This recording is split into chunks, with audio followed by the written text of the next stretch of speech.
పొంగనూరు కురప్పల్లిలో మసెమ్మ జాతరను గ్రామస్తులు ఘనంగా నిర్వహించారు. శ్రీనల వీర గంగమ్మ అమ్మవారిని మాజీ మంత్రి ఎమ్మెల్యే పెద్దిరెడ్డి రామచంద్రారెడ్డి దర్శించుకున్నారు. ఈ సందర్భంగా ఆయన మీడియాతో మాట్లాడుతూ ప్రతి సంవత్సరం అమ్మవారిని దర్శించుకొని ఆశీస్సులు పొందడం ఆనవాయితీగా వస్తున్నాయని తెలిపారు.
మసమ్మ జాతరకు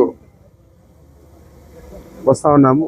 ఇప్పుడు దాదాపుగా 7-8 సంవత్సరాల నుంచి వచ్చేదే కాకుండా అమ్మవారిని దర్శించుకొని ఆశీర్వాదం పొందేదే కాకుండా మన నియోజకవర్గాన్ని, ఈ జిల్లాను సుభిక్షంగా ఉంచేలాగా ఆమె ఆశీర్వదించాలని చెప్పి వేడుకోవడం జరిగింది.